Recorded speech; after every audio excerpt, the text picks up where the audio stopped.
Hey, this is Darren from Property Prosperity. I thought I'd have a bit of a chat about a story I was telling someone the other day, and I thought you might find it interesting as well. It was actually a client of mine, or it became a client of mine in actual fact. It was actually referred to me from a person I helped subdivide their property, and they were pretty excited about the results. And they were talking to their friend at a barbecue, I think it was, and they were just really down and depressed about their property, and they had this investment property and they'd spent all this money and it was just getting them really down essentially. So their friend said, hey, give Darren a call. Hey, thanks for the like. They said, give Darren a call, have a chat to him, see what he can do to maybe help you out. So he gave me a call. I was actually driving on my way to an appointment, so it was actually like an hour drive, so we had plenty of time to have a chat. And so he was having a chat and he was explaining about this property, and it sounded like the house from hell. It sounded like a haunted house, to be honest.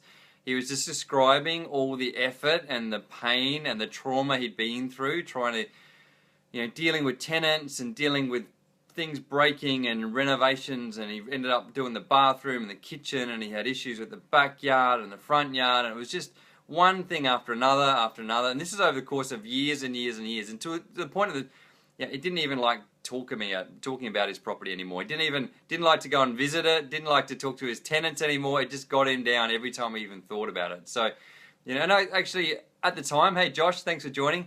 At the time, we were chatting on the phone, and I was thinking, oh man, that sounds really bad. I'm heading down. I'm actually driving past your property on the way down to where I'm going. So what I can do, I can drop in and just check it out and see maybe if I can give you some advice and look at your options and see what we can do for you. So I pulled outside the house, and I thought, man, it does look terrible. It's got you had overgrown grass, and it had rubbish lying around everywhere, and the gutters were falling down, and it looked like a derelict house, and looked like a haunted house, to be honest. So you wouldn't want to walk past it at night type thing. And I'm like, man, this looks terrible. I know why he's having all these issues and stuff. And then I got out of my car, and then I went to go up the driveway, and I looked in the letterbox, and I'm like, that's not the right number. This is up the wrong end of the street. And so then I looked at the number again just to double check, and then I got back in my car, and it was actually up the other end of the street. And I walked back, and I drove back down the other end of the street, and I pulled outside this house, and this house was awesome. It was probably the best house in the street, and there was nothing wrong with it. It looked really nice. I'm like, man, this is definitely not the house he was describing. So I checked the number again. I even gave him a call. I'm like, are you sure this is the same house we're talking about? He's like, yeah, that's the house.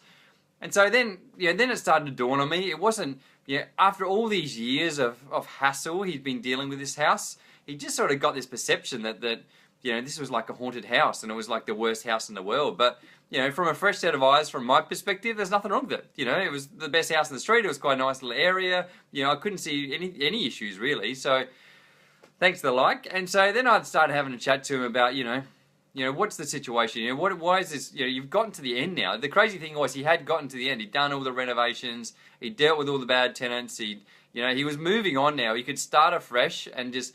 The thing is, because of all these years of dealing with all these issues, just the bad taste that left him in his mouth about this property, again, even if he found another tenant, and even if he didn't have any issues from then on, it would just feel like it was just getting him down because of all the things he dealt with in the past. So, we had a bit of a chat about it, and we said, what's our options? We can, find another tenant, and we could sell it, it's pretty much they were the two major choices. And at the end of the day, he found another tenant. He's always going to be a bit down about it, and he'd spent a whole lot of money renovating the house, probably more than he should have. He'd done everything to quite a high standard that he probably didn't need to be honest, for a rental property. But it ended up looking amazing. He basically got to the very end when it was just about to be finalised, and he's kicked his tenant out to do the last bit of renovation he needed done, and then. So now he's deciding, does he rent it out or does he sell it? Selling it would mean he's going to take a bit of a hit. He wouldn't be he wouldn't be making money on it. Probably wouldn't be losing much money on it, but he definitely wouldn't be making money on it after all these years and all this hassle. But then I had a chat to him and say, hey, what's most important? Your sanity, I suppose, or your just emotional well-being, and would you rather just be able to sleep at night and have less stress and just be able to forget about it and move on, just take it as a learning experience, and then you can start again. Start again with a fresh set of enthusiasm, and then you don't have that stress and all the hangover that you're dealing with of this old house. And then the other question is, what is the house going to do? What's the market doing around there? So remember the reason why you're investing, particularly if you're going to just buy and hold, if there's not that potential for capital gains as far as developing the property or renovating or building or whatever. So then you're saying, okay, what's going to happen over time? So we sat down, have a look at where the market was at in that particular suburb. Yeah, we could sort of see it hadn't really done that much over the last few years. It was a little bit outside of the city. Probably the chances are, it was quite close to some developments where there was, hundreds of blocks of land about to come onto the market. So that's a lot of supply and potentially not too much demand.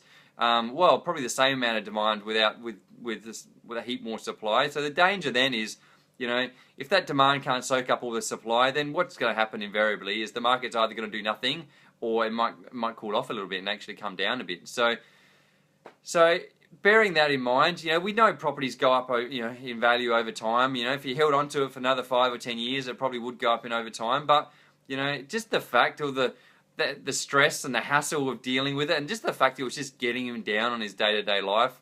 We sat down and thought about it, like, what's the point? At the end of the day, if you can't sleep at night and you're stressed about this property, at the end of the day, it's an investment property. Who cares? He was relatively young. He wasn't even 30 yet. He had plenty of chance to start again. So just get rid of it, move on, start again. So take it as a learning experience. Lose a few bucks, but who cares, really? At the end of the day, it's what allows you to sleep at night, what's going to be less stressful for you. So, and that's what we did. We whacked it on the market. We ended up selling it for more than what he was hoping for, probably about another 30 grand more than what we were expecting to get for it. So it did cover some of his costs, and but really, I caught up with him about 6 months later. We caught up for a coffee and having a chat, and he was like a totally different person. It was ridiculous. He was so relaxed, and he just had this glow about him. When last time I met him, was like, there's this gloom about him, basically. And it all came down to this property. Since that time, he got a new job, and he met a new partner, and his whole life had just turned around. And it's sort of like, it's weird. It's sort of like from that point when he sold that property,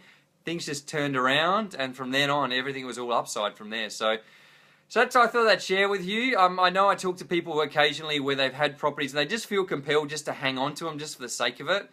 So, and then sometimes that really gets them down. They're like, this property is just really getting me down, and I know property is going to go up over time. Historically, properties go up over time, but, it's just getting me down all the time. And who knows when the market's going to go up. So yeah, that's probably my advice to you. If you are getting a bit stressed about your property and it's getting you down, you're a bit depressed, then have a think about it. Look at the long term versus the short term. If there's potential there's going to be some short term upside, then yeah, definitely hang off for the short term. If it's going to be long term, if there's 5 to 10 years and you're just dealing with this property that you don't really want to have for the next 5 to 10 years, then just cut your losses, just move on, just start again. You've always got plenty of time to start again and learn from your mistakes. And the cool thing is, next time you won't make those mistakes again.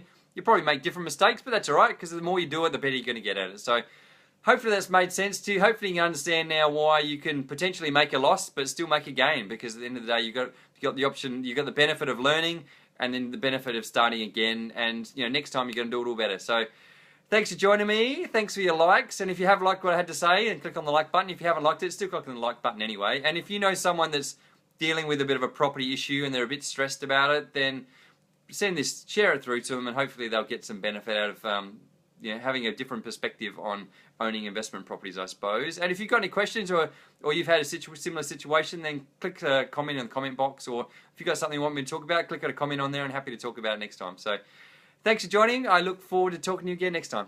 Thanks.